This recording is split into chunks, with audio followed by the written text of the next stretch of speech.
நம்ம பார்ப்போம் அப்படின்னா கூட இன்ஷா அல்லாஹ் என்கிற ஒரு பதத்தை அவர்கள் சேர்த்துக் கொள்வார்.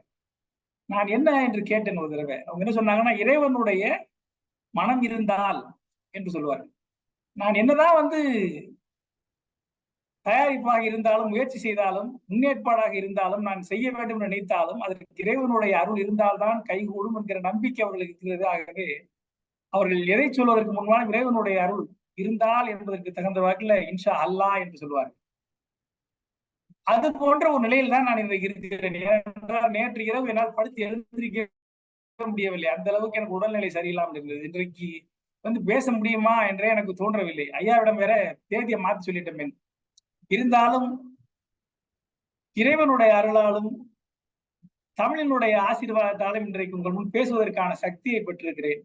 பெரியவர்களை மீண்டும் ஒரு முறை உங்களை வணங்கி மகிழ்கிறேன். சென்ற முறை நாம் மிதிலை காட்சி படலத்திலே நின்றோம். அற்புதமான அந்த ஒரு காதல் நாடகத்தை கண்ணுற்றோம். கம்பன் காட்டிய அந்த பேரழகை நாம் ரசித்தோம். இப்பொழுது நாம் இன்றைக்கு குளமுறை கிளத்து படலத்தையும் கார்முக படலத்தையும் பார்க்க போகிறோம். இது ரொம்ப சிறிய படலம் தான்.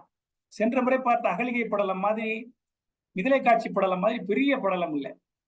அது அவைகள்ல கதைக்குள்ள கதைன்னு அதை பிரிச்சுக்கிட்டே போடுச்சு. கிட்டத்தட்ட 1 மணி நேரம் 20 நிமிடங்கள், கிட்டத்தட்ட 80 நிமிடங்கள் பேசுவதற்காக ஆகிவிட்டது. இந்த முறை அப்படி இல்லை. சிறிய படலங்கள், சிறப்பான படலங்கள். திருப்புமுனை படலம், ஆறுமுக படலம் என்பது மிக சுவாரஸ்யமான படலம். இந்த படலத்தில் பாத்திரங்கள் பேசுவதை காட்டிலும் மற்றவர்கள் தான் அதிகம் பேசுவார். அந்த வகையில் தான் இந்த படலம் அமைக்கப்பட்டிருக்கிறது. அதுபோல முக்கிய கதாபாத்திரங்கள் பேசுவதை காட்டிலும் நகர மாந்தர்கள், தோழிகள் அதிகமாக பேசுவதாக நிறைய பாடல்களை கம்பன் சமைத்திருப்பான். அது போல இன்றைய நிகழ்ச்சியிலும் என்னுடைய உரையானது படலம் சிறிய படலம் என்பதாலும், என்னுடைய அறிவு சிறிய அறிவு, சிற்றறிவு என்பதாலும் மிக குறுகிய நேரத்திலேயே முடித்து விடுவேன் என்பதை முதலிலேயே சொல்லிவிட்டு, எப்படி நகர மாந்தர்களும் தோழிகளும் விஸ்வாமித்திரனும் எப்படி பேசினானோ அது போல தலைவர் அவர்களும் இருக்கிற அறிஞர் பெருமக்களாக நீங்களும் உங்களுடைய சொல்லி இந்த படலத்தை, இந்த உரையை, இந்த நிகழ்ச்சியை செழுமைப்படுத்த வேண்டும் என்று உங்களிடம் முதலிலேயே கேட்டுக்கொள்கிறேன். இந்த குளமுறை கிளத்து படலம் என்பது வேற ஒண்ணும் இல்லை. அதாவது மிதிலை காட்சி படலத்துல கடைசி என்ன சொல்றாருன்னா, ராம லக்ஷ்மணர்கள் வருகிறார்கள். வர வேள்வி பார்க்க வந்த ராம லக்ஷ்மணர்களை சனகன் இவர்கள் யார் என்று விஸ்வாமித்திர முனிவரை பார்த்து கேட்கிறான். நான் ரொம்ப ரசிச்ச இடங்கள் இனிமேதான் வருது. ரொம்ப இந்த சைக்காலஜின்னு சொல்லுவாங்க பாருங்க, அந்த மாதிரியான சில செய்திகள். இவர்கள் யார் என்று இருந்த குலக்குமரர் தம்மை இரு கண்ணின் முகந்து அழகு பருக நோக்கி தன்னுடைய 2 கண்களாலும், சனகன் என்பவன் விஸ்வாமித்திர முனிவனுக்கு இடையான தவ வலிமை உடையவன். தவம் செய்வதில்லை, அந்த அளவிற்கு ஞானி அவன். தன்னுடைய 2 கண்கள் என்று சொன்னால் அகக்கண்ணாலும் புறக்கண்ணாலும் அவர்களை பருகி, அவருடைய அழகை பருகி அந்த அருந்தவனை அடிவணங்கி, யாரை இவர் உரைத்திடுமின் அடிகள் என்று வேண்ட, இவர்கள் விருந்தினர்கள், என்னுடைய வேள்வி காணிய வந்தார் வில்லும் காண்பார், இவர்கள் பெருந்தகைமை தயரதன் புதல்வர் என அவர் தகைமை பேசலுற்றார் என்று மிதிலை காட்சி படலத்தை முடிச்சோம். உங்க யாரு அப்படின்னு கேட்கிறப்போ, இவர்கள் என் கூட வந்த அவர் அசிஸ்டன்ட்னு சொல்லல, இவர்கள் விருந்தினர்கள் சொல்லிட்டாங்க. அப்பவே என்ன அர்த்தம்? இவர்கள் முக்கியமான ஆள். இவர்கள் வேள்வி காண வந்தார்கள், வில்லையும் காண்பார்கள் என்று சொல்லுகிற போது அவன்கிட்ட ஒரு வில் இருக்கு, அதை பார்ப்பதற்கு வந்திருக்கிறார்கள் என்ற விஸ்வாமித்திரனுடைய அந்த நோக்கத்தையும் புறப்படுத்துகிறார். அங்க தாடகாதை படல அடுத்து எங்க போகணும்னு கேட்கும் போது, அங்க வேள்வி நடக்குதுவா போவோம்னு சொல்லி ஒரு கூட்டு வந்துட்டு இங்க என்ன சொல்றாரு, வில்லையும் காண்பார் என்று சொல்லுகிறார். அதற்கப்புறம் சரி, சாதாரண ஆட்கள் சரி வில்ல பாக்குறாங்க போல இருக்குன்னு அவன் நினைச்சிடக்கூடாதுங்கிறதுக்காக பெருந்தகைமை தசரதன் புதல்வர் என்று அவர்கள் பெரிய ராஜகுமாரர்கள் என்று அவர்களை அறிமுகப்படுத்துகிறார் என்று அவர் பேசுகிறார்.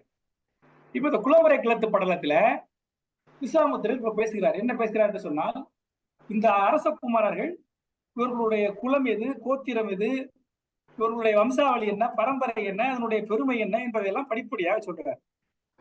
இவருடைய நோக்கம் வில்ல உடைக்கிறதுக்கு மட்டும் இல்லை, இவருக்கு தெரியும் இவனுக்கு கல்யாணம் ஆகும், இவன் தான் உடைக்க போறான், இவனாலதான் உடைக்க முடியும் அப்படின்னு சொல்லுகிற பொழுது வில்லை அவனை உடைக்க வைக்க வேண்டும். அவன் உடைக்க வைப்பதற்கு அந்த வில்லை கொடுப்பதற்கான உத்தரவு வர வேண்டும். ரொம்ப யோசிச்சு பார்க்கிறப்போ,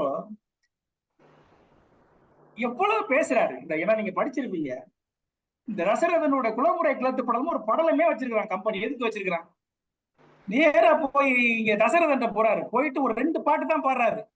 தருமணத்துள் யான் இயற்றும் தவ வேள்விக்கு இடையூறாய் தவம் செய்வோர்கள் வெறுவர சென்று அடை காம வெகுளி என நிறுவனை விளக்கா வண்ணம் நிம் புதல்வர் இருவரில் கருவே செம்மலை ஒருவன் தன் ஒருவனை தந்தெடுத்தின்னு ஒரு அரட்டு போடுறாரு. அவன்கிட்ட வாங்கிட்டு வந்துடுறாரு. அவனை கூட்டிட்டு உயர்ந்துறாரு. அவன் உயிரை உயிரை கொண்டு போவது போல அவனை கூட்டு வர்றாரு. அவன் வேற வழி இல்லாம என்ன சொல்றான்? தந்தை நீ, தாயின் நீ, எந்தை நீ, ஏந்தன செய் என்று சொல்லி அவன்கிட்ட ஒப்படைக்கிறான். அந்த தசரதனை மிரட்டல் துணியில் அவனிடம் வேண்டி பெற்ற விஸ்வாமித்திரர் ஜனகன்ட்ட வந்து, ஏதோ நாங்க எங்களை மாதிரி ஆட்கள் சேல்ஸ் பண்ண போகும்போது எக்ஸ்பிளைன் பண்ணுவோம் பாருங்க, அந்த மாதிரி எக்ஸ்பிளைன் பண்றாரு. எதுக்காகனா இந்த வில்ல அவன்கிட்ட கொடுக்கணுங்கிறதுக்காக. அது யோசிச்சு பாருங்க. அவன் வெறுமனே வந்து இப்போ தசரதன் மாதிரி எடுப்பா வில்ல அவன்கிட்ட கொடுப்பா பாப்போம் அப்படின்னு சொல்லல. ஒரு படலமே வச்சிருக்கிறான் கம்பன். எதற்காக வைக்கிறான் கம்பன்? கல்வியில் சிறந்தவன் கம்பன். எதற்காக வைக்கிறான் அதை நான் சொல்றேன். குலமுறை கிளத்து படலாம். இதுல வந்து எப்படி இந்த குலம், அவனுடைய குலம் எப்படிப்பட்டது என்பதை சொல்லுகிறான். ஆதித்தன் குலம் முதல்வன் மனுவினை அறியாதார். மனு குலம் இருக்கிறது. அந்த மனுவனுடைய குலத்தில் வந்தவன் இவன்.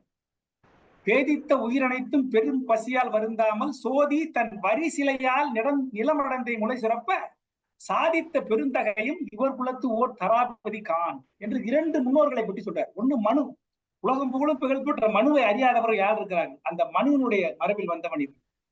அது இல்லாம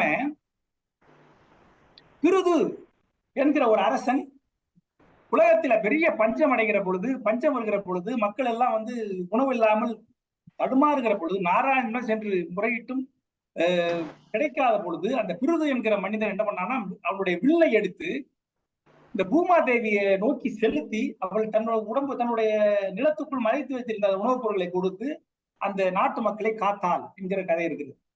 அப்படிப்பட்ட பிருது என்பவன் இவனுடைய குலத்தை சேர்ந்தவன். இதுல இன்னொரு முக்கியமானது பாருங்க. இதுல என்ன சொல்றான்? சோதி தன், அதாவது பேதித்த உயிர் அனைத்தும் பெரும்பசியால் வருந்தாமல் சோதி தன் வரிசிலையால் நிலமடந்தை முளை சுரப்ப, தன்னுடைய வில்லால் அந்த நிலமடந்தையை வந்து கீறி போரிட்டு அவளிடமிருந்த உணவுப் பொருட்களை எடுத்து நாட்டுக்கு விநியோகிக்கிற பொழுது வில்லை சொல்லுகிறான். இவனுடைய மூதாதையர்கள் வில்லில் சிறந்தவர்கள் என்பது அவன் மனசுல தைக்கிற மாதிரி பரிசிலையால் என்று சொல்லுகிறான். இதே இந்த ஒரு பாட்டை மட்டும் சொல்றேன் அப்படின்னு பார்த்து சொல்றதை வச்சு என்ன சொல்றாரு இவர் அப்படின்னு நினைச்சீங்கன்னா, இல்ல, இந்த ஒரு பாடல் மட்டும் இல்ல, வரிசையா பார்த்தா எல்லா பாடல்கள்லையுமே இவனுடைய முன்னோர்கள் இந்த வில் வித்தைகள் சிறந்தவர்கள், வில்லால் இதை செய்தார்கள், வில்லால் இதை செய்தார்கள் என்று சொல்லிக்கிட்டே வர்றான். இது வந்து ஒரு சேல்ஸ் ஸ்ட்ராட்டஜி. இப்ப நான் சேல்ஸ்ல இருக்கேன். இப்ப நீங்க ஒரு கஸ்டமர்கிட்ட வந்து நீங்க ஒண்ணு சொல்லணும்னா அதுக்கு பிராண்டிங்னு பேரு. இதுல எந்த பொருள் உங்க மனசுல போய் அதனுடைய அந்த பெயர் இருக்கு பாருங்க, அந்த பெயரை நீங்கள் உங்களோட உரையாடல்ல வந்து திரும்ப திரும்ப திரும்ப வர்ற மாதிரி சொல்லணும். இப்ப பாருங்க, இந்த போன் வந்து ஒரு சாம்சங் போன் வச்சுக்கோ. இந்த பிராண்ட் வந்து சாம்சங். இது மாதிரி 1000 பிராண்ட் இருக்கு. ஆனா இந்த சாம்சங்கிற பிராண்ட் தான் அவருக்கு போகணும். அப்படிங்கிறப்போ இதை சொல்லும் போது, சார் இந்த போன் சொல்ல மாட்டாங்க, இந்த சாம்சங் போன் இவ்வளவு உயரமானது, இவ்வளவு அழகானது, உடையது, இந்த சாம்சங் போன் இவ்வளவு குறைச்ச விலை, இந்த சாம்சங் போன் இன்டர்நெட்டுக்கு எல்லாம் பயன்படும், இந்த சாம்சங் போன்ல நீங்க பேங்கிங் எல்லாம் பண்ணலாம், இந்த சாம்சங் போன்ல இந்த சாம்சங் சொல்லுவாங்க. எதுக்காக சொன்னால் அந்த பிராண்ட் என்பது அவருடைய மனதில் பதிய வேண்டும். அப்பொழுதுதான் அவர் என்னையோ ஒரு நாள் இந்த போன் வாங்க போகிற பொழுது, அவர் அந்த அலைபேசி வாங்க போகிற பொழுது அவருக்கு வந்து அந்த அந்த அந்த பிராண்டினுடைய பெயர் நினைவுக்கு வந்து அவர் வாங்குவார். இது வந்து பெரிய சேல்ஸ் ஸ்ட்ராட்டஜி, இது பெரிய சேல்ஸ் ஒரு ரகசியம். அது மாதிரி விஸ்வாமித்திரன் என்ன சொல்றாரு? வரிசிலையால் இவர் முன்னோர்களை சொல்ல வந்து முன்னோர்களுடைய பெருமையும் சொல்லுகிறார். அதே சமயத்தில் அவர்கள் வில்வித்தையில் சிறந்தவர்கள் வரிசையா சொல்லிக்கிட்டே வர்றார். மனுவை பற்றி சொன்னார், பிறகு பிருதுவை பற்றி சொல்லுகிறார். பிறகு இச்சுவாகு என்கிற ஒரு அரசன், அவனுடைய கீழே வந்தவர். ககுத்தன் என்கிறவன், கடல் கடைந்த காவலன் என்பவன், மாந்தாரா என்ற மன்னன், குசுகுந்தன் என்கிற மன்னன், சிபி என்று நாம் அனைவரும் அணிந்திருக்கிற மன்னன், சாகரன் என்கிற மன்னன், பகீரதன் நம்ம எல்லாரும் தெரியும். அவனுடைய வரலாற்றை மிக விரிவாக நாம் பார்த்தோம். பகீரதன் தன்னுடைய மூதாதையர்கள் 60,000 பேர் அவர்கள் முக்தி அடைவதற்காக, மோட்சம் அடைவதற்காக கங்கை உலகத்துக்கு கொண்டு வந்த அந்த மாபெரும் தவசாலி. அப்படிப்பட்ட பகீரதன் இவனுடைய மூதாதையர். அஸ்வமேத யாகம் 100 செஞ்ச ஒரு மூதாதையர் கொடுத்தார். ஒவ்வொருத்தருக்கும் ஒரு பாட்டு சொல்லிட்டு வர்றாரு. ரகு என்பவன் ஒருத்தர் இருக்கான். அந்த ரகுவை பத்தி சொல்லுகிற பொழுதுதான் நான் சொல்றேன், ரகு என்பான் பரிசிலையால் இந்திரனை வென்று திசை 4 செருவென்றான். 8 திசையையும் தன்னுடைய வரிசிலையால் இந்திரனை வென்று 8 திசையும் வென்றான் ரகு என்பான் என்று அவருடைய பெருமை. அதற்கு பிறகு அயன் என்பவன். அயன் என்பவன் வில் என்னும் நெடுவரையால் வேந்து என்னும் கடல் கலக்கி. எப்படி அந்த மந்திரமலையை கொண்டு பாட்கடலை அன்றைக்கு களைந்தார்களோ அது போல தன்னுடைய வில் என்றிருக்கிற அந்த மலையால் வேந்து என்னும் கடல், வேந்துனா பகைவேந்தர்கள், வேந்தர்களுடைய என்கிற கடலை கலக்கி என்று வில், அவனுடைய வில் திறத்தை, அவனுடைய மூதாதனுடைய வில் திறத்தை, இப்ப பரம்பரையிலே இருக்கிற அந்த வில் திறம் என்று சொல்வது போல இரண்டையும் சேர்த்து கொடுத்துட்டு வர்றான்.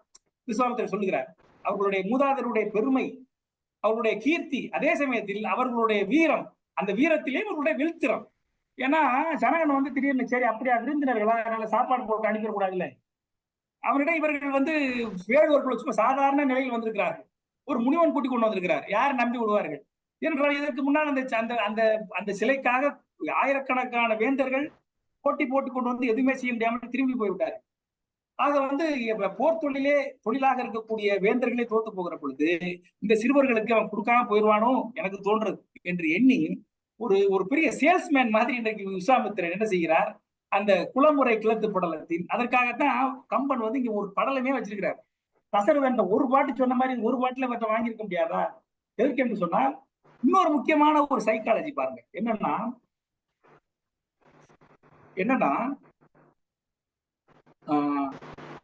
அந்த தசரதன் போகிற பொழுது விஸ்வாமித்திரன் வெறும் முனிவன், அவனுக்கு எந்த ரெஸ்பான்சிபிலிட்டியும் கிடையாது. அந்தாக்கா தராட்டி போ, எனக்கு கோவம் வருது, உன்னை சபிச்சுட்டு போயிடுறேன். ஆனால் இப்பொழுது அவனிடம் பொறுப்பு இருக்கிறது. இந்த குழந்தைகளை அவனிடம் ஒப்படைச்சிட்டான் அவங்க அப்பா. இவனுக்கு ஒரு முனிவனே கிடையாது, இவன் ஆச்சாரியன், ஒரு ஆசிரியனாக விட்டான். இப்ப அவனிடம் அந்த குழந்தைகளுக்கு எப்படி நீ இயைந்தன செய் என்று சொன்னா அந்த பொறுப்பு இருக்கிறது. அதனால அவன் எடுத்தேன் கவிழ்த்தேன்னு எதையும் செய்ய முடியாது. அதனால என்ன பண்றான், தான் நினைத்த காரியம் செயலாக வேண்டும் என்பதற்காக அதற்குரிய வழிமுறைகளோடு செய்கிறது. எப்பொழுது நம்ம சைடு கொஞ்சம் தாழ்ந்திருக்கிறோம், தாழ்ந்து இல்லை, நம்ம மிரட்டி கேட்க முடியாத சமயத்துல நம்ம கொஞ்சம் நிதானமா பேசுற மாதிரி, இல்லைன்னா அரட்டி கேட்கலாம். அந்த மாதிரி இந்த இடத்தில் அவர்களுடைய குளமுறை கிளத்து படலத்தில் அவர்களுடைய மூதாதையர்களுடைய பெருமையை சொல்லி வருகிற விஸ்வாமித்திரன் மிக சாதுரியமாக அழகாக அவர்களுடைய வில் திறத்தையும் சொல்லி வருகிறார். அயன் என்கிற அரசன் வில் என்னும் நெடுவரையால் வேந்து என்னும் கடல் கலக்கி, அதாவது அவனுடைய பகைவர்களாகிய வேந்தர்களை என்கிற கடலை கலக்கியவன் என்று சொல்கிறார். பிறகு தசரதனை யாருக்கு அறியாதவர்கள் இருக்கிறார்கள்? அவர்கள் அந்த அயனுடைய வழியில் வந்த தசரதன், அயன் புதல்வன் தசரதனை அறியாதார் இல்லை, அவன் பயந்த குல குமரர் இவர், அவன் பெற்ற குமரர்கள் இவர்கள் தமை உள்ள பரிசியெல்லாம் நயந்து உரைத்து கரையேறல் நான்முகர்க்கும் அரிதான். இவர்களிடம் உள்ள பண்புகளை, பெருமைகளை, திறமைகளை நயந்து மெதுவாக சொல்வதற்கு நான்முகல் படைத்த பிரமனாலே ஆகாது. இருந்தாலும் யான் அறிந்தபடி கேள், நான் எனக்கு தெரிஞ்சதை நான் சொல்றேன் கேளு அப்படின்னு பொடி வைக்கிறார். இப்ப கேட்கிற ஆளுக்கு எப்படி இருக்கும், எப்ப இவ்வளவு பெரிய பரம்பரை, இவ்வளவு வீர பரம்பரை, அதுவும் தசரதன் அவ்வளவு பெரிய ராஜா, அவருடைய குழந்தை, இவர் என்ன சொல்றாரு, இவராலே வந்து பிரம்மனாலே சொல்ல முடியாத அளவு பெருமை உடையவர்களா, சரி என்று கேட்க ஆரம்பிக்கிறார் ஆர்வத்தோடு. அப்பொழுது தசரதனுடைய அந்த கதையை சொல்றாரு. தசரதன் மகன், அதாவது குழந்தைகள் இல்லாம அவர் வருத்தப்படுறது, பிறகு கலைக்கோட்டு முனிவரை கூட்டி போட்டு வந்து யாகம் செய்வது, பிறகு வேள்வி குண்டலத்தில் வந்து அந்த ஒரு பூதம் தோன்றி அந்த பாயாசம் கொடுக்கிறது, அதனை தன் தேவியர்களுக்கு பறிந்து கொடுக்கிறது, பிறகு கௌசலை ராமனை பெறுதலையும், கைகேயி பரதனை பெறுவதையும், சுமத்திரை லட்சுமண் சத்ருகனை பெறுவதையும் அவர்கள் அழகாக இங்கே சொல்லி வர்றார். ஒவ்வொரு பாட்டா சொல்லி வர்றார். அதாவது பழைய கதையை புதிய பாடல்களாக சொல்லுகிறார். அது ஒரு சிறப்பு. அந்த கதையை வந்து அப்படியே வந்து ஒரு பாட்டில் சில இடம் முன்னாடியே சொல்லிட்டேனே அப்படின்னு சொல்லாம, விஸ்வாமித்திரன் வேற ஒரு பாத்திரம். அங்கே கதை சொன்னது கம்பருடைய கதை கூற்று. இங்க வந்து விஸ்வாமித்திரன் ஒரு பாத்திரமாக பேசுகிறார். ஆகவே விஸ்வாமித்திரனுடைய எண்ண ஓட்டம் எப்படி இருக்குமோ அவ்வளவு அழகாக அந்த நிகழ்ச்சியை அழகாக வர்ணிக்கிறார்.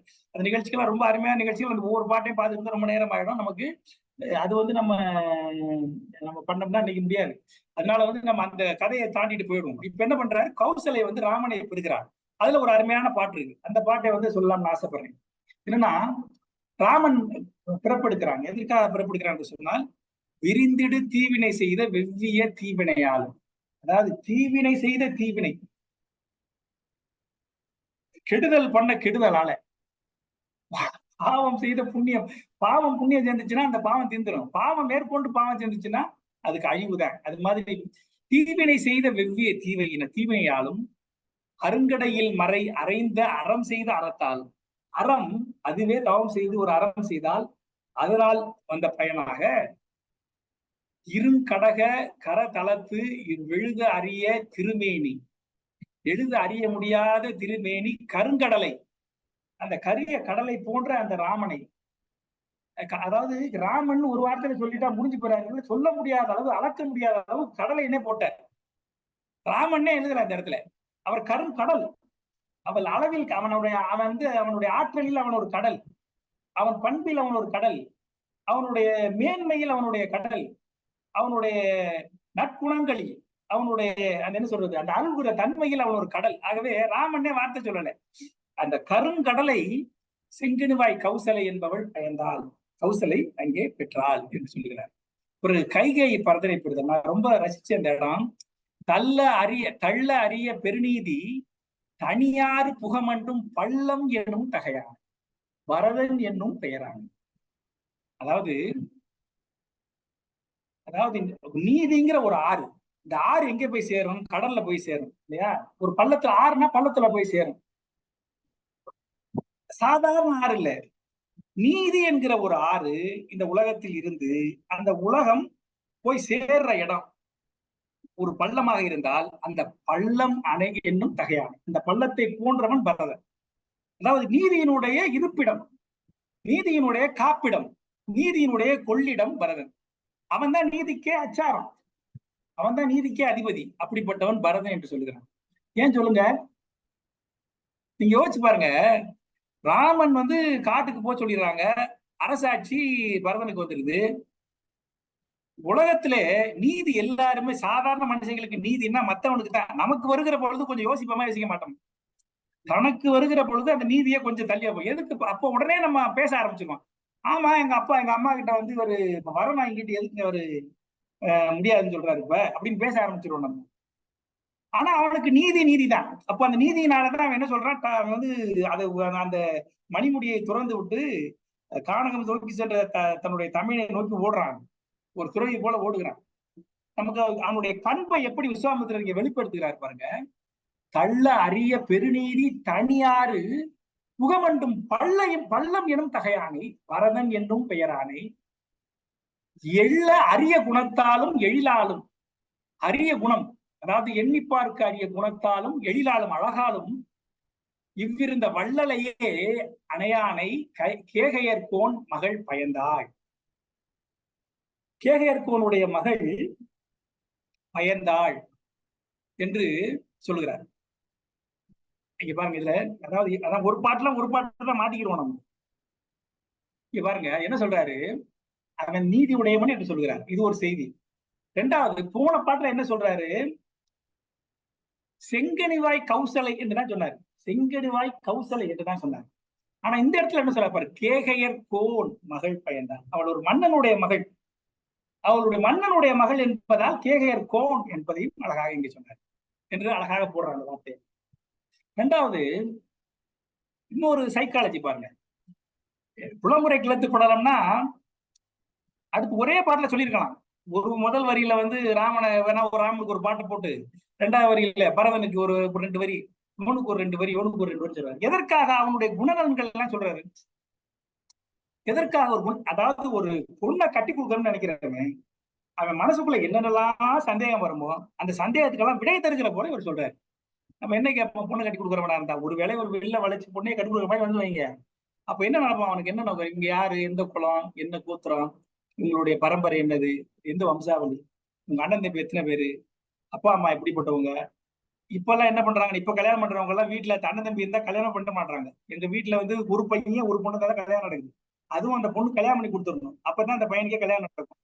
அந்த மாதிரி எல்லாம் இன்னைக்கு சிக்கல் ஓடிட்டு இருக்கு. ஆனா பெரும்பாலும் திருமணம் பண்ணுவதற்கு முன்னாடி ஒரு அந்த கல்யாணம் பண்ணுகிறவர்களுக்கு, திருமணம் பண்ணுகிற அந்த அவர்களுக்கு எண்ணத்தில் ஓடுகிற ஓட்டத்திற்கு தகுந்த வாக்குல அத்தனை செய்திகளையும் அவர் அழகாக பாடல்களாக சொல்லுகிறார் புலமுறை கிளத்து பட்டதுல.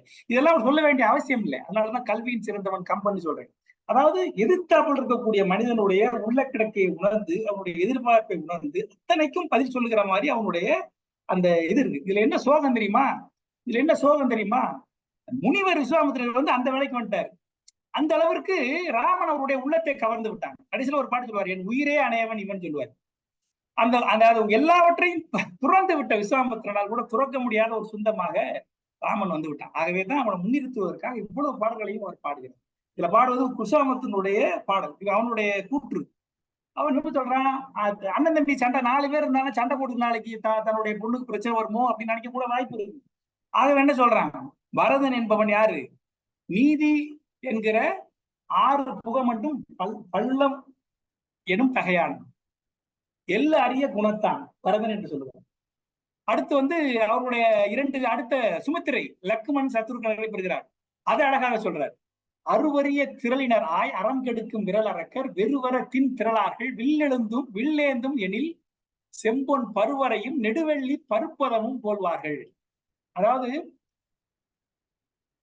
அவன் வந்து பொன் நிறத்துல இருப்பானா, யாரு பொன் நிறத்துல இருப்பானா லக்ஷ்மண், இவன் மாநிறத்துல இருப்பானா நம்ம சத்ருகனி.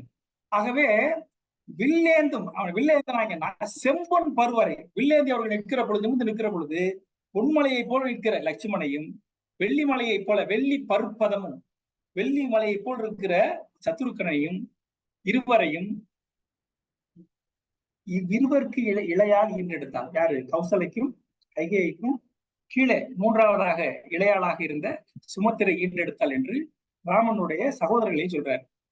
இதுல இன்னொரு சிறப்பு என்னன்னா, எதற்கு அவர்களை பத்தி இவ்வளவு விவரமா சொல்றாரு, நமக்கு பின்னாடி தெரியும் என்னன்னா, ராமன் ஒரு பொண்ணை தானே கல்யாணம் பண்ணணும். அவர் என்ன பண்ணுவாரு, அண்ணன் தம்பி 3 பேருக்கு சேர்த்து கல்யாணம் பண்ணிட்டு போவாரு அந்த ஊர்ல இருந்தே. அப்ப அந்த மாப்பிள்ளைகளை பத்தி விவரம் தெரியணும்ல, அதனால ஒரே இதுல எல்லாத்தையும் சொல்லிடுறாரு. அவர்களுடைய பெருமைகளையும் அவர் சொல்லி வருவதாக நாம் நினைக்கலாம். அதாவது கம்பன் வந்து ஒரு பாத்திரத்தை அந்த பேசுகிற பொழுதே அவன் எப்படியெல்லாம் வைக்கிறாங்கிறது ரொம்ப நம்ம அதாவது நுட்பத்தோட பார்த்தோம்னா ரசிக்க ரசிக்க நமக்கு வந்து நயமுடையதாக தோன்றுகிறது என்பதற்கு எடுத்துக்காட்டினாரு.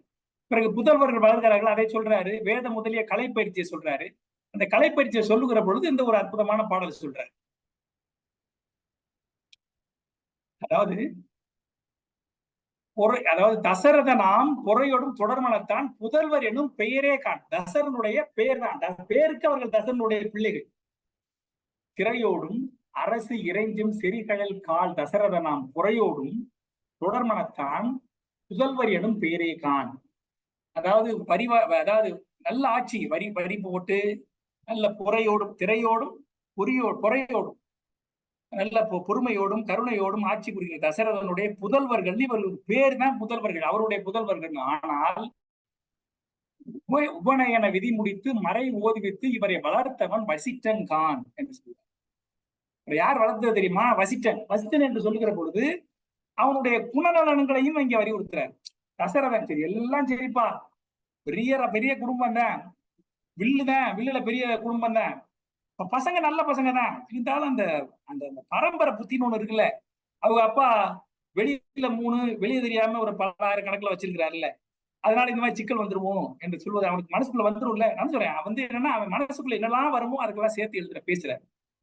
இவனை வளர்த்தவன் வசிட்டன் கான். ஆகவே அவர் நெறி தவறாத குழந்தைகள், நெறி தவறாத பிள்ளைகள் என்று சொல்வது போல இவரை பேருக்குத்தான் அவன் தசரதன் அப்பா. ஆனா உபநயன விதி முடித்து வேத மறை ஓதுவித்து இவர்களை வளர்த்தவர்கள் வசிட்டன் கான் என்று அவர்கள் அங்கு அழகாக சொல்கிறார்.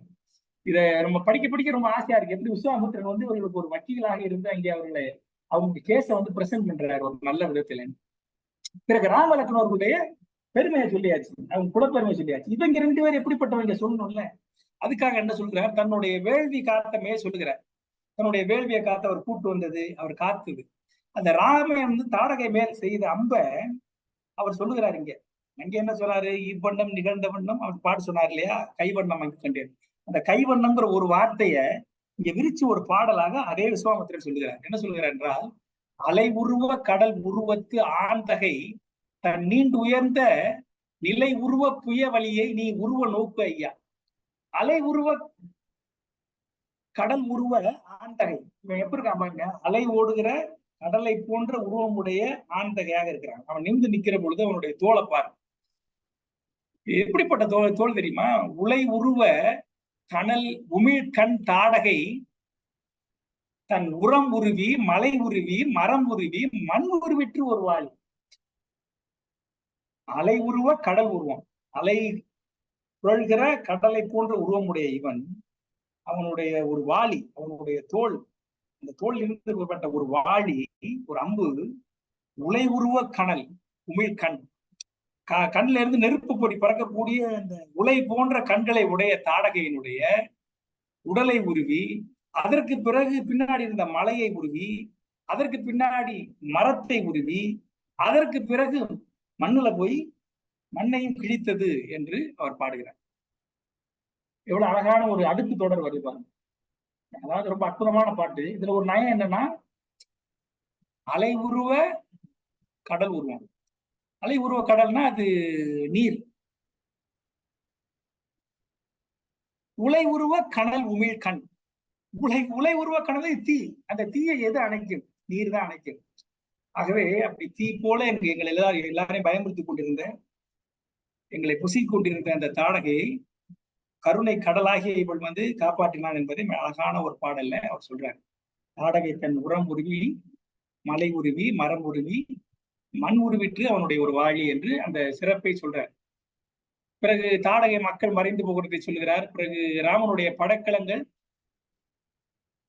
அவனுடைய சிறப்பை சொல்லுகிறார். படைக்கலங்கள் அவை செய்த தவத்தால் ஈந்தேன் மனம் உட்க, நான் தான் கொடுத்தேன், என் மனமே ஆச்சரியப்படும் அளவிற்கு இவருக்கு ஏவல் செய்வனவாம், இவருக்கு ஏவல் செய்வனவாம். அதாவது இவர் தான் அவருக்கு பரிசு கொடுப்பாரு. அந்த ஆனால் எனக்கு என்னிடமே செய்யாத வேலைகளை ராமபிரான் போன உடனே அவன்கிட்ட போன உடனே செய்கிறது. ஏனென்றால் அவை செய்தவத்தால், அவைகள் ஏற்கனவே செய்த தவத்தினால் அவனை சேர்ந்ததால் ஈந்த நானும் மனம் உட்க, என்னுடைய மனம் ஈந்த எனக்கும் மனது ஆச்சரியப்படுகிற அளவுக்கு, ஊகையாகிற அளவுக்கு அவனிடம் அந்த படைக்கலங்கள், அவனுடைய அந்த படைக்கலங்கள் அவனிடம் இருக்கின்றன என்று அவனிடம் அதை சொல்றாரு. பிறகு இது வந்து அவனுடைய வீரத்தை சொல்லிட்டார். அடுத்து அவனுடைய அருளை சொல்லணும் இல்லையா? அதுக்கு அந்த அகலிகையினுடைய பாடலை சொல்லுகிறார். கோதமன் தன் கண்ணிக்க முன்னே உருக்கொடுத்தது இவன், கோதமனுடைய மனைவிக்கு பழைய உருவத்தை கொடுத்தவன் இவன். போது நின்றது என பொழிந்த புலங்கடல் கால் பொடி கண்டாய். அவன் கொடுத்தது யாருன்னா இவனுடைய கால் பொடி. அது தெரிஞ்சுக்கோ. இப்பதான் முக்கியமான வரி நான் சொன்னது. காதல் என் தன் உயிர் மேலும் இது கரியோன் பால் உண்டால். என் காதல் தன் உயிர் மேலும், என்னுடைய உயிரை காட்டிலும் இக்கரியோன், இந்த கருப்பாக என்னுடைய அன்பு, என் உயிரை காட்டிலும் அதிக அன்பு இந்த கரிய செம்மல், இந்த கரியவன் மேல் எனக்கு வந்து விட்டது. காதல், என் காதல் தன் உயிர் மேலும் கரியோன் பால் உண்டாது, இந்த கரியவன் மேல எனக்கு உண்டாயிடுச்சு. இதுதான் இவனுடைய வரலாறும் புயவழியும். ஈது இவன் வரலாறும், ஈது இவன் தன் வரலாறும் புயவழியும் என்று அவன் உரைத்தான். இவ்வளவு பெருமை மிக்க ராமனிடம் என் உயிரினும் மீறிய அன்பு எனக்கு உண்டாகிவிட்டது என்று சொல்கிறான் விஸ்வாமித்திரன். இப்ப புரியுதா எதுக்கு விஸ்வாமித்திரன் இவ்வளவோ பாட்டு சொல்றாங்க? தப்பி தவறி ஜனகன் வந்து இல்லையா எவ்வளவு பேர் பார்த்தாங்க, இருக்கட்டும், சாப்பாடு போட்டு அனுப்புங்க, கூட்டு போங்கன்னு சொல்லிடக்கூடாது இல்ல. ஏனென்றால் அவனுடைய காதல் ராமன் மேல் வந்து விட்டது. அவன் உயிரையும் மீறிய காதல் அவனிடம் உருவாகி விட்டது. ஆகவே புலமுறை கிளத்து புடலை புல விழாவாரியா அவனுடைய பரம்பரையை சொல்லி, அதனுடைய பெருமையை சொல்லி, அவர்களுடைய வில்லாற்றலை சொல்லி, அந்த இவர்களுடைய அப்பாவை சொல்லி, அப்பாவுடைய குழந்தைகள் 4 குழந்தைகள் போட்டதை சொல்லி, அவர்களுடைய பெருமையை சொல்லி, அப்புறம் இவன் தனியாக வந்து இவன் செஞ்ச சரி அவங்களாம் ரைட், இவன் என்ன பண்ணான் அப்படின்னு கேட்கிறப்போ இவனுடைய ஆற்றல், தாடகையினுடைய வதத்தை சொல்லி, வெறும் ஆற்றல் மட்டுமல்ல, மரத்தில் மட்டும் அவன் சிறந்தவன், அறத்திலும் அருளிலும் அவன் சிறந்தவன் என்பதற்கு அகலிகைக்கு உயிர் கொடுத்த அவனுடைய அந்த அற்புதமான அந்த வரலாற்றை சொல்லி, இப்படிப்பட்ட இவன் மேல் என் உயிர், என்னுடைய காதல், என்னுடைய அன்பானது என் உயிரை காட்டிலும் அதிகமாக வந்து விட்டது என்று அழகாக அங்கே முறைப்படுத்துகிறார். இவ்வளவு சொன்னதுக்கு அப்புறம் ஜனகன் என்ன சொல்லுவாங்க? மாற்றம் யாது உரைப்பது, மாற்றம் யாது உரைப்பது, மாயவிற்கு நான் தோற்றேன் என மனம் துலங்குகின்றதால் நோற்றனல் நங்கையும் நொய்தின் ஐயன்வில் ஏற்றுமேல் இடர்கடல் ஏற்றும் என்றது. அவன் அப்படியே வெக்ஸ் ஆகி போயிருக்கிறான் சனகன். ஏன்னா அவ்வளவு பேர் வந்து போராடி தோத்துட்டாங்க. எப்படின்னா பின்னாடி அந்த கதை வரும், சனகன் சொல்லுவார். அதாவது வந்து சீதையை அழகில் சிறந்த அழகியாக வந்து விட்டாள், அவளை கல்யாணம் பண்ணிக்கணும்னு எல்லா அரசர்களும் போராடி வருவாங்க. எல்லாரும் போராடினோடனே இவன் வந்து எல்லாரும் ஒரே சமயத்துல கல்யாணம் பண்ணி கேட்டா ஒரு பொண்ணு எப்படி கல்யாணம் பண்ணி கொடுக்குறது? எனவே அவன் என்ன பண்றான், ஒரு போட்டி வச்சிடறான். இதை யாராவது இதை வந்து வில்லை முடிச்சீர்கள்னா வில்லை எடுத்து நான் ஏற்றி விட்டால் உங்களுக்கு தர்றேன். வந்து ஏற்றி பார்க்கிறார்கள், அவங்களால ஏற்ற முடியல. ஏற்ற முடியல, சண்டைக்கு வந்துடுறாங்க. சண்டைக்கு வந்தா எல்லாரும் கூட்டு சேர்ந்துட்டு வந்துடுறாங்க. சண்டை வந்தா சண்டை போடுவதே வேலையா இருக்கிறான் ஜனகன். இவனுடைய படை குறைந்து கொண்டே போகிறது. அந்த போர் வீரர்கள், அந்த எதிர்ப்படை, அதாவது எதிர்வேந்தர்களுடைய படை பெருகி கொண்டே இருக்கிறது ஒரு பொண்ணுக்காக. இவன் அவளை கொடுக்கவும் முடியல. இது ஒரு பந்தயமாக வேற வச்சுட்டான். அதனால அதுல இருந்து வெளியே வரவும் முடியல. பொண்ணுக்கு வயசாகிட்டே இருக்கு. பெண்ணினுடைய மனது, பெண்ணை பெற்றவனுக்கு தான் அந்த மன வலி என்பது இருக்கும். ஆகவே அவன் சோர்ந்து போயிருக்கிறான். அந்த சோர்வை சொல்லுகிறாரு கம்பன். இது அதுதான் கம்பன். அதாவது எப்படின்னா, நீங்க அதை சாதாரணமா சொல்லலாம். சரி முனிவரே, வரட்டும், அவர்கள் முயற்சி செய்து பார்க்கட்டும் அப்படின்னு சொல்லலாம். ஆனா அவன் மனநிலை அப்ப வந்து எப்படியாவது யாராவது வளைச்சுட்டா போறவன் அப்படின்ற மனநிலை இருக்கு. என்ன சொல்றான்னா, இந்த ஐயன் வில் ஏற்று மேல், இந்த வில்லை ஏற்றிவிட்ட ஐயன் வில்லை ஏற்றிவிட்டு போல சொல்றீங்களே, இந்த ஐயன் வில் ஏற்று மேல் என்னை இடர்கடல் ஏற்று நான் இடராகிய துன்பக்கடலில் தத்தெளித்து கொடுக்கிறேன்னே கரை சேர்ப்பது போல ஆகும் என்று சொல்கிறேன். மாற்றம் யாது உரைப்பது, மாயவிற்கு நான் தோற்றேன் என மனம் துலங்குகின்றதா? நீங்க சொன்னதுக்கு அப்புறம் என்னால என்ன மாற்றம் சொல்ல முடியும்? இந்த பழா போன அந்த வில்லுக்கு நான் தோற்று போனேன் என்று என் மனசு அப்படி கவலைப்பட்டுக் கொண்டிருக்கிறது. நோற்றுணல் நங்கையும் என்னுடைய குழந்தையும் அப்படியே தவம் பண்ணி கொண்டே இருக்கிறார், யாராவது செய்வார்களா என்று. நொய்தின் ஐயன், நீ சொல்லக்கூடிய இந்த ஐயன் வில் ஏற்று மேல் என்னை இடர்கடல் ஏற்றும் என்று சொல்கிறான். அவனுடைய அந்த மனநிலையை அழகாக இங்கே யாரு, நம்ம சனகன் வந்து அழகாக சொல்லுகிறார் விஸ்வாமித்திரர். உடனே சனகர் பணியாளரை ஏவ, இப்ப நம்ம கார்முகப்படல வந்துட்டோம். சனகன் பணியாளரை ஏவ அவர்கள் விற்சாலையை அணுகிறார்கள். வில் வச்சிருக்கக்கூடிய சாலையை அணுகிறார்கள். அந்த சிவதனுசை போய் தூக்குறார்கள். இந்த தூக்குறத வந்து எப்படி சொல்றாருன்னா, அந்த நிலமகள் கொஞ்சம், அதாவது கொஞ்சம் முதுகு வலி நீங்கிடுச்சு அவளுக்கு. நிலமகளுடைய முதுகு வலி சற்றே நீங்கியது. அந்த அளவிற்கு அது அவ்வளவு எடையோட அந்த சிவதனுசு, அந்த வில்லானது அங்க இருந்தது. அதை பல பேர் ஏறி தூக்கிட்டு வர்றாங்க. அவங்க எத்தனை பேர் தூக்குனாங்கிறதுக்கு ஒரு அருமையான பாட்டு. உருவலி யானையை ஒத்த மேனியர், அவர்கள் எல்லாம் யானை மாதிரி உருவம் கொண்டவர்களாக இருந்தார்கள்.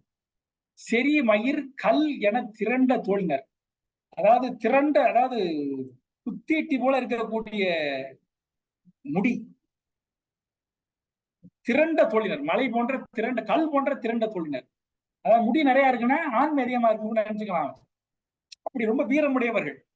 60,000, எவ்வளவு பேர்? 60,000 பேர். அளவில் ஆற்றலர், அளவில்லாத ஆற்றலுடையவர்கள். தறி மடித்து இடையிடை தண்டில் தாங்கினர். அந்த பைய நடுவுல ஒரு தண்டை கொடுத்து பைய தூக்கி கொண்டு வருகிறார். தண்டை கொடுத்து தூங்கலை வைத்து தூக்கி கொண்டு வருகிறார்கள். தூங்கிட்டு வருகிற பொழுது நான் சொன்ன மாதிரி இந்த குதிரை மக்கள் வந்து பேசுகிறார்கள். என்னடா இது, நீங்க தூக்குறதும் கொண்டு போய் வைக்கிறதும், பிறகு எவனும் தூக்க முடியாம திருப்பி கொண்டு வைக்கிறதும், இதையே பார்த்துருப்பாங்கல்ல, அவங்களும் வெறுத்து போயிருப்பாங்கல்ல. சோ அவர்கள் பல வகையில் பேசிக் கொண்டிருக்கிறார்கள். அதெல்லாம் நிறைய பாடல்கள் வருகின்றன. சங்கொடு சக்கரம் தரித்த செங்கைய சிங்கையேறு அல்லனேன் இதனை தீண்டுவான் எங்குளன் ஒருவன். சங்கு சக்கரத்தை தரித்த அந்த திருமால் இல்லைன்னா இந்த வில்லை தொடுவதற்கு யாருக்கு வழி இருக்கிறது? இவனாவது இன்றைக்கு தொட்டால் மங்கைதன் திருமணம் வாழுமால், இவனாவது இன்னைக்கு வந்திருக்கு, இன்னைக்கு எவன் வந்திருக்கிறானோ அவனாவது இதை ஏற்றினால் இந்த பாவம் அந்த பொண்ணுடைய திருமணம் வாழும் என்று சிலர் சொல்லுகிறார். கைதவம் தனி எனல், தனுன்னு சொல்றாங்க, இது வில்லுன்னு சொல்றாங்க, இது கைதவம். இது வந்து வெறும் வஞ்ச சொல், இது சும்மா அது ஏமாத்து வேலை. இது போய் வில்லுன்னு சொல்றாங்களே. கனக குன்று, இது வந்து ஒரு மலை. செய்தது அத்திசை முன் தீண்டி அன்று தன் மொய்தவ பெருமையின் முயற்சியால் எய்தவன் யாவனோ ஏற்றி பண்டு. இவ்வளவு பெரிய மலையை இவர்கள் வெறுமனே வில்லுன்னு சொல்றாங்களே, இது பொய்யில சொல்றாங்க. இதை எவனால ஏற்ற முடியும்? தவ வலிமை கொண்டு உள்ளவனால் தான் ஏற்ற முடியும். வேற யாரால் எவ ஏற்றிருக்கிறார்கள் இது வரைக்கும் என்று அவர்கள் புலம்புகிறார். இமயவில் வாங்கிய ஈசன் பங்குரை உமையினை இகழ்ந்தனன் என்ன ஓங்கிய கமை அரு சினத்தனி கார்முகம் குழா சமை உரு தக்கனார் வேள்வி சாரவே. அதாவது ஒரு நாள் என்னாச்சு, இந்த தக்கன் என்று சொல்லக்கூடிய அந்த மன்னன் முனிவன் தெரியல, அது அதாவது உமையனுடைய தகப்பன். திருவிழாடல் படத்துல எல்லாம் பார்த்திருப்போம் இல்லையா, அவன் வந்து யாகம் செய்கிறான், சிவனை எதிர்த்து யாகம் செய்கிறான். யாகம் செய்கிற பொழுது ஒரு அளவு வரை பொறுத்திருக்கக்கூடிய சிவபெருமான் கோபம் கொப்புளிக்க எழுந்திருக்கிற பொழுது எதை எடுத்துட்டு போய் அடிக்கிறேன்னு தெரியாம பக்கத்துல இருந்த மேருமலையை எடுக்கிறார், வில்லாக எடுக்கிறார். இமய வில் வாங்கிய ஈசன், அந்த இமயமலை அந்த மலையவே வந்து வில்லாக எடுக்கிறார். எடுத்து பங்கு உரை உமையினை இகழ்ந்தனன், தன்னுடைய உடம்பில் ஒரு பகுதியாக இருக்கக்கூடிய தன்னுடைய பெண்ணை, தன்னுடைய மனைவியை அவன் இகழ்ந்தான் என ஓங்கிய கமையர் சினத்தன், அந்த சினத்தோடு தக்கனார் வேள்வி, அந்த தக்கன் என்பவனுடைய வேள்வியை அழிப்பதற்காக போனார். அந்த இமயவில், அதாவது அதுதான் அவர்களோட நிலை இது பண்ணி சொன்னேன். இமயவில் என்பது அந்த இமயமலையே வில்லாக அவன் எடுக்கிறான். எடுத்துக்கொண்டு அவன் இங்கே வருகிறான், இமயவில் என்று வருகிறான். எடுத்துக்கொண்டு இங்க வருகிறான். பிறகு எல்லாரும் அழுகுறாங்க, எல்லாம் காலில் விழுறாங்க. காலில் மன்னிச்சுட்டு அந்த வேள்வியை அழித்து விட்டு அவனை மன்னித்து விட்டு பிறகு அந்த வில்ல என்ன செய்கிறான் என்று சொன்னால், ஜனகனுடைய மூதாதையர் ஒருவன்ட்ட அதை கொடுத்துருக்காரு. அவன் யார் என்று சொன்னால் அழகான ஒரு வார்த்தை போடுறாரு, என்னன்னா வாளுடை உழவன் என்று சொல்லுகிறார். வாளுடை உழவன், அதாவது தன்னை வாளால், அதாவது ஏறால் உழுகிற உழவனை போல தன்னுடைய வாளால் போர்க்களத்தை உழுதவன். அப்படிப்பட்ட வீரனுடைய ஜனகனுடைய மூதாதையர் ஒருவன், அவன்கிட்ட அந்த வில்ல கொடுத்துறார் சிவர். இந்த கதைகளை வந்து இவர் சொல்லிட்டு வர்றார். உழுகின்ற, இப்ப வந்து ஜானகி எப்படி சீதை தோன்றினாள் என்பதை சொல்லுகிறார். உழுகின்ற கொழுமுகத்தின் குதிக்கின்ற கதிரின் ஒளி உழுகின்ற புவிமடந்தை திரு வெளிப்பட்டன உணர் எழுகின்ற தெல் அமுதோடு எழுந்தவளும் எழுந்து ஒதுங்கி தொழுகின்ற நலனத்து பெண்ணரசி தோன்றினார். அதாவது வந்து அந்த ஒரு ஆள் உழுகிற பொழுது அந்த கொழு முகத்தில் வந்து சீதை குழந்தை வந்து தென்படுது, ஒரு பெண் குழந்தை தென்படுது. அவளுடைய அழகு என்பது திருமகளே, அதாவது புணரி எழுகின்ற தெல் அமுதோடு எழுந்தவள் யார்? பாட்கடலை கடைந்த பொழுது எழுந்த திருமகளைத்தான் திருமால் எடுத்துக்கொண்டார். அந்த திருமகளே வந்து இழிந்து ஒதுங்கி தொழுகின்ற நல்லலத்து பெண்ணரசி, அவளே ஒதுங்கி பார்த்து வணங்கக்கூடிய நல்லலமுடைய பெண்ணரசி அங்கே தோன்றினார் என்று சீதை தோன்றிய வரலாறை இங்கே சொல்றார். பிறகு நான் சொன்ன கதை வருது. இந்த குழந்தையை வந்து எல்லோரும் காதலித்தார்கள். காதலித்து அங்கே சண்டைக்கு வருகிறார்கள். சண்டைக்கு வந்த உடனே இவர் என்ன பண்றாரு, இந்த வில்லை வளைச்சா நீ கல்யாணம் பண்ணிக்கங்கடா அப்படின்னு சொல்லிடுறாரு. சொன்ன உடனே என்ன சொல்றாருன்னா, சரி அந்த பாட்டு வேண்டாம் அது சொல்லிடுறாரு. சொன்ன உடனே அன்று முதல் இன்றளவும் யாரும் இந்த சிலை அருகு சென்று மிளர், அன்னையிலிருந்து இன்னைய வரைக்கும் யாரும் இந்த சிலை அருகு சென்று மிளர். போய் ஒளித்த தேர்வேந்தர் திரிந்து மிளர், போய் ஒளிந்தவர்கள் திரும்பி வரல. என்றும் இனி மனமில்லை என்றிருந்தோம், இனிமேவளுக்கு மனமே இல்லை என்று நினைத்து கொண்டிருந்தோம். இவன் ஏற்றின் நன்று மலர்குழல் சீதை நலம் பழுதாகாது என்று சொன்னார். என்ன சொன்னாருன்னா, சதானந்தன் சொல்றாரு, என்ன சொல்றாருன்னா, இன்னைக்கு போய் ஒளிஞ்சவங்க தான், அந்த வில்ல வச்ச உடனே போய் ஒளிஞ்சவங்க போனவங்க தான் திரும்பி வரல, வந்துட்டு போனவங்க எல்லாம் திரும்பி வரல, வராதவங்களும் வரல. இவனுக்கு மனம் இல்லை என்று நினைத்துக் கொண்டிருந்தோம். இன்றைக்கு இவன் பண்ணால் இந்த மலர்குலை செய்தி நலம் பழுதாகாது. ஏன்னா வயசு ஆக பெண்ணுடைய இந்த அழகு என்பது கெட்டு விடுமாகவே இவருடைய நலம் பழுது ஆகாது இவன் ஏற்றி விட்டால் என்று அவர் சொல்லுகிறார். உடனே இப்படி சதானந்த முனிவர்களுடைய வரலாற்றை சொன்ன உடனே, நினைந்த முனி பகர்ந்த எல்லாம் நெறி உண்ணி அறிவனும் தன் புனைந்த சடை முடி துளக்கி போர் ஏற்றின் முகம் பார்த்தான் வனைந்தனைய திருமேனி வள்ளலும் அம்மாதவத்துவம் நினைந்தையெல்லாம் நினைந்து அந்த நெடுஞ்செலையை நோக்கினான். இப்படி சதானந்த முனிவன் வந்து இந்த வரலாறு சொல்றாங்க. சொன்னதுக்கு அப்புறம் இந்த பையன் இதை ஏத்திட்டானா இவளுக்கு மனம் கிடைச்சுன்னு சொன்ன உடனே விஸ்வாமித்திரர் தன் மனதுக்குள் நினைக்கிறார். நினைச்சு ராமன் வந்து இந்த வில்லை வளைத்தால் நல்லா இருக்கும், வில்லையும் காண்பார்னு சொல்றாரு. 2 பேரும் தான் சொல்றாரு இங்க. 2 பேரும் யாரும் வைக்கலாம். ஆனா மனசுக்குள்ள என்ன நினைக்கிறாரு, ராமன் வளைத்தால் தேவலை என்று நினைக்கிறார். போர் ஏற்றின் முகம் பார்த்தான். யாரு? ராமனுடைய முகத்தை பார்க்கிறார். பார்த்த உடனே அங்க பேச்சே இல்லை. அதுதான் பாருங்க, அவன் ஒரு ஆசாரி, இவன் வந்து ஒரு ஆசிரியர், இவன் ஒரு மாணவன் மாதிரி வருகிறாரு. கொஞ்சம் பழகினதுக்கு அப்புறம் பேச்சே சொல்ல வேண்டியதில்லை. அவன் முகம் பார்த்த உடனே அவன் நினைக்கிறதெல்லாம் எனக்கு நினைப்பு கொண்டது. வளைந்தனைய திருவேலி வள்ளலும் மாதவத்தோடு நினைந்தையெல்லாம் நினைந்து மனசுக்குள்ள என்னெல்லாம் ஓடுதோ அதெல்லாம் நினைச்சு அந்த நெடுஞ்சிலையை நோக்கினான். அவர் ஒரு கணம் பார்க்கிறான், அடுத்த கணம் அந்த வில்லை பார்க்கிறான். இது இந்த படத்துல என்ன படம், படம் பேர் மறந்து போச்சு.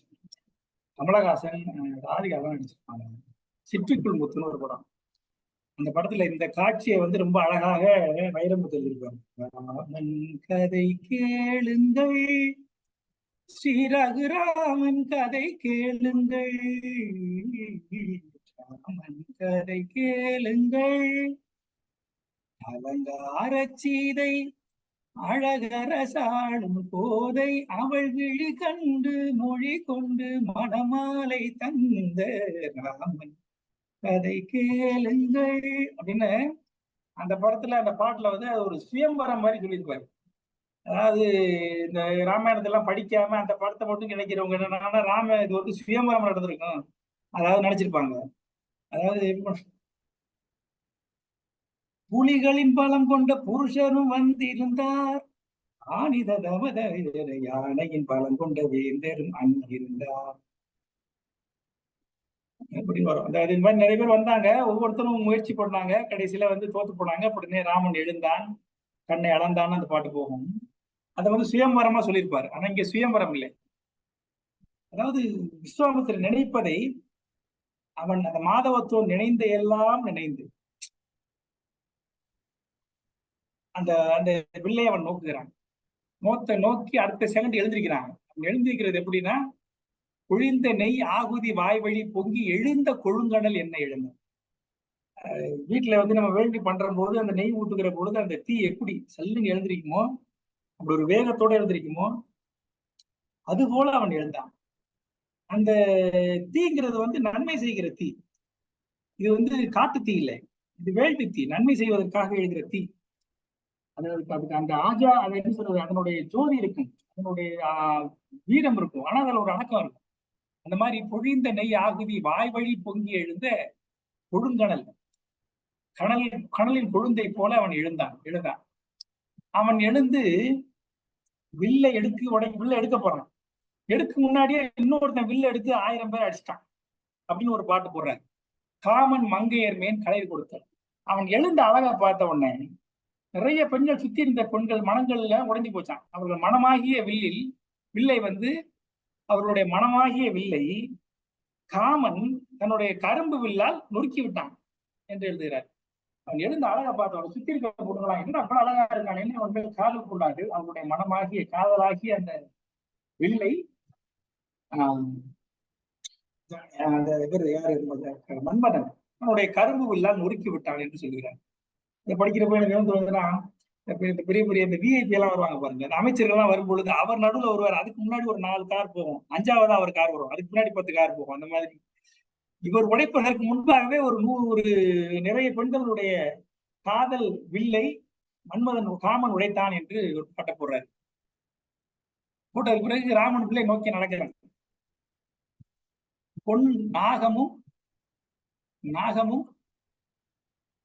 நாண நடந்தான், பொன்மலையான மேரும் யானையும் வெட்குமாறு அப்படி மிடுக்காக நடந்தான்.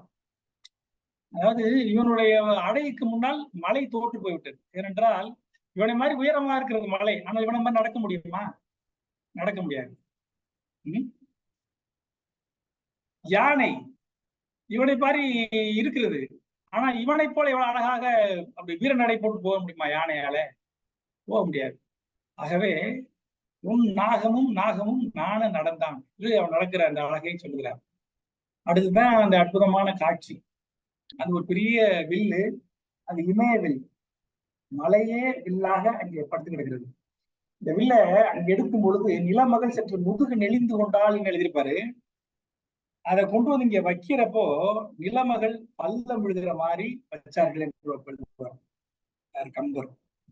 அப்படிப்பட்ட பெரிய எடையுள்ள வில், 60,000 பேர் தூக்க முடியாம தூக்கி கொண்டு வந்த வில். அந்த வில்லை ராமன் எப்படி எடுக்கிறான் என்று சொன்னால், ஆடக மால்வரை அன்னது தன்னை, பொன் மால்வரை, பொன்மலை அன்னது, பொன்மலையை ஒத்த அந்த வில்லை தேட அரு மாமணி, தேடுவதற்கு அரிதாகிய மாமணியாகிய சீதை என்னும் பொன் சூடக வாழ்வளை சூட்டிட நீட்டும். அதாவது தேடுவதற்கு அரியாகிய சூடகம் என்று சொல்லக்கூடிய அந்த வளையலை, வெண்மை நிற வளையலை அடையக்கூடிய அந்த சீதை என்னும் பெண்ணை அவள் மேல் சூட்டுவதற்காக நீட்டும் ஏடவை மாலை இது என எடுத்தான். பாட படிக்கிறேங்க. ஆடக மால்வரை அன்னது தன்னை தேடர் மாமணி சீதை எனும் பொன் சூடக வாழ்வளை சூட்டிட நீட்டும் ஏடவிழ் மாலை இது என்ன எடுத்தான்.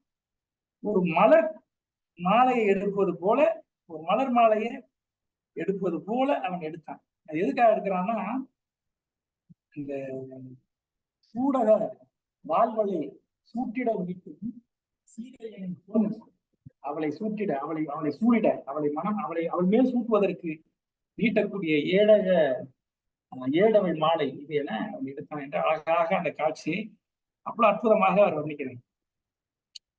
இந்த அம்பிகாபின்னு ஒரு படத்துல காமிப்பாங்க, நல்ல ஒரு இது வரும், ஒரு காட்சி அதாவது வந்து 100 பாட்டு பாட சொல்லுவாரு. சிற்றின்ப பாடல் இல்லாம பாடணும்னு சொல்லுவாரு.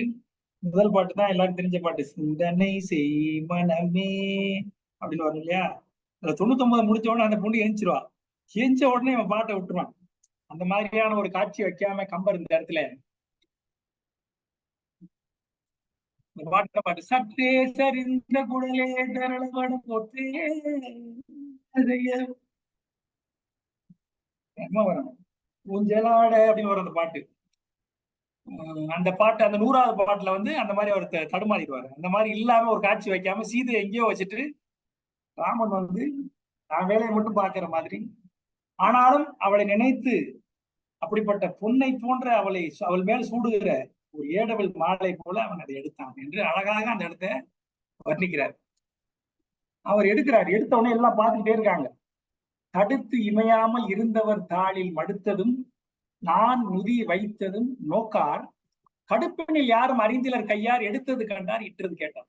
எடுத்தது கண்டனர் இட்டது கேட்டார். இதுல ஒரு நேரம் பாருங்க. அதாவது எடுத்த உடனே யாரும் கண்ணை இமைச்சிடக்கூடாதுன்னு அப்படியே பார்த்துட்டே இருக்கிறாங்க. கண் இமைக்காமல் பார்த்தாலும், இந்த இமைக்காங்கிறப்ப எனக்கு ஒரு யோசனை போன படலத்துல பார்த்தோம், ஒரு 5 நிமிடத்துல முடிச்சுட்டேன். போன படலத்துல பார்த்தோம், சீதையினுடைய அழகை பார்க்கிற மன்னவர், ஐயோ நமக்கு கடவுள் வந்து இமைக்காத கண்ணை கொடுக்காமல் விட்டானே என்று கவலைப்பட்டார். ஆனா அவளுடைய அழகை பார்க்கிற விண்ணவர் தேவர்கள் சொன்னாங்களா, நமக்கு இமைக்காத கண் கொடுத்திருக்கிறார் கடவுள், ஆனா 2 கண்ணு தானே கொடுத்திருக்கிறாரு என்று கவலைப்பட்டார்கள். அந்த மாதிரி அந்த இமைக்காமல் பார்த்து கொண்டிருக்கிறார்கள், ஏன்னா எதையும் மிஸ் பண்ணிடக்கூடாதுங்கிறதுக்காக. தடுத்து இமையாமல் இருந்தவர் தாளில் மடித்ததும், அவன் தாளில் வந்து அவனுடைய காலில் அதை எடுத்து நிறுத்தி நான் நுதி வைத்ததும், நானை இழுத்து வைத்ததும் நோக்கார். அவங்க அதை பார்க்க கூட இல்லை. அது எடுத்தது வச்சதெல்லாம் யாரும் பார்க்கல. கடுப்பினில் யாரும் அறிந்திலர், அந்த வேகத்தில் யாருமே இதை அறியல. கையால் எடுத்தது கண்டனர் இற்றது கேட்டனர். அதாவது நோக்கார் கண்டனர், அதாவது நோக்கார்னு சொல்றாரு, கண்டனர் சொல்றாரு. நீங்க கண்ணை பாக்குறீங்க, பாக்குறதுங்கிறது வந்து ஜஸ்ட் பாக்குறது. அது என்னன்னு பார்த்து மூளைக்கு எடுத்து செல்றதுதான் நோக்குதல். அது ஆழ்ந்து நோக்குறது. அண்ணலும் நோக்கினான் அவளும் நோக்கினாள்னா அவனை பார்த்து உள்வாங்குறான். அதான் அவ்வளவு பிரச்சனை அவளுக்கு. இவன் பார்த்து அவளை உள்வாங்குறான், அதனாலதான் இவ்வளவு பிரச்சனை. இங்க நோக்கினார் கண்டன், அண்ணலும் கண்டனன் அவளும் கண்டினல்னு போடல. நோக்குதல்ங்கிறது வந்து அது அடுத்த ஸ்டெப். பாக்குறது சும்மா பாக்குறது. சில பேர் நம்ம பார்த்துக்கிட்டே இருப்போம், முன்னாடி கதவு இருக்கிறதா தெரியாது, நம்ம கற்பனையிலே இருப்போம். ஆனா பாக்குறதுங்கிறது அதை பார்த்து, இது என்ன கதவு, இந்த கதவு பூட்டி இருக்கு பூட்டல, இது வந்து புல்லும் போட்டிருக்கு புஷ்ஷும் போட்டிருக்கு, இது நோக்குதல். என்ன பாருங்க, தடுத்து இமையாமல் இருந்தவர் தாளில் மடுத்ததும் நான் முதி வைத்ததும் நோக்கார். அதை அவங்க வந்து உள்வாங்கல. கடுப்பில் ஏன் உள்வாங்கலன்னா அந்த வேகத்துல யாரும் அறிந்தில, அந்த வேகத்துல யாருக்குமே அவங்களை அறிய முடியல. கையால் எடுத்தது கண்டாங்க, கையில எடுத்ததை கண்டனர். கையில எடுத்ததை பார்த்தாங்கப்பா. ஆனால் கையில எடுத்து காலை வச்சுக்கிட்டு இழுத்ததை அவங்க பார்க்க முடியல, நோக்க முடியல.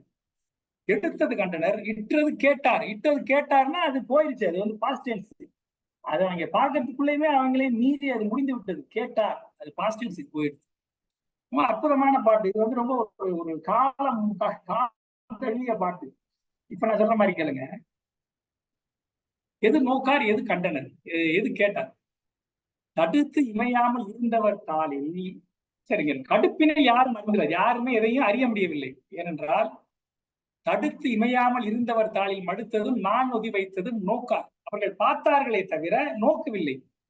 எடுத்தது கண்டனர், ஆனா எடுத்ததை பார்த்தாங்க. இல்ல நாளைக்கு சொல்லிடுவாங்கல்ல, யாருமே எடுக்கல, யாருமே எடுக்கவே இல்லை. பக்கத்துல நானா எப்ப அவன் எடுத்தானா வந்துடும்ல. ஆகவே அவன் கையில் எடுத்ததை கண்டனர். ஆனால் அவன் வளைத்ததையோ காலில் வந்து அதை கீழே பிடிச்சிட்டு நான் இழுத்ததையோ அவர்கள் நோக்கவில்லை. அதையும் பார்த்திருப்பார்கள், ஆனால் அவர்கள் நோக்கவில்லை, நோக்க முடியவில்லை. ஆனால் எடுத்ததை அவர்கள் பார்த்தார்கள், இற்றதைத்தான் கேட்டார்கள். அவங்களுக்கு அந்த சட்டம் முன்னாடியே வந்துருச்சு, அதுவும் போயிருச்சு. அது அவன் கேட்டார், அது நிகழ்வு. இற்றது கேட்டனது போடல, கேட்டனா கூட இன்னும் கொஞ்சம் ஸ்பீடு கம்மியா இருக்கும், போயிட்டு இருக்குன்னு அர்த்தம். கேட்டார், அது போயிடுச்சு அந்த சத்தம். அப்படின்னா என்ன அர்த்தம்? அந்த வில்லு உழைச்சின்னு அர்த்தம். அப்படி அழகாக அந்த கால சூழ்நிலை கருதி இந்த அற்புதமான பாடலை அவன் போட்டிருக்கிறான் என்று நான் பார்க்கணும். அந்த வில்லு உடைஞ்ச இற்ற உடனே வில் உடைய, இது கூட ஏன் இற்றது என்று சொன்னால் அது மேருமலையை ஒத்த வில் என்பதனால் அது இற்றதாக கூட வச்சுக்கலாம், அப்படி கூட சொல்லலாம் அப்படின்னு நான் கருதுகிறேன். ஏனென்றால் இமயவில் எடுத்தான்னு போடுறாரு. இமயவில்னா இமயத்துல என்ன இருக்கு? கல்லு தானே இருக்கு. கல்லை நீங்க உடைச்சீங்கன்னா அது ஒண்ணு இற்று போவதான் செய்யும். அப்படி வந்து அவர் வந்து வில் முடிந்தாரா, அந்த ஒளி எரியுது, அந்த ஒளியில வந்து உலகமே நடுங்குறான். இந்த பூமியை தாங்கி கொண்டிருக்கிற அந்த நாகமானது நடுங்கி போய் ஒளிஞ்சு, இடி ஓசை கேட்ட நாகம் போல் நடுங்கியது. எல்லா உயிர்களுமே அரண்டு போய்விட்டன என்று உண்மை தேவர்கள் மகிழ்கிறார்கள். அது ஒரு அருமையான பாட்டு வருது. நகரமாந்தர்கள் மகிழ்கிறார்கள்.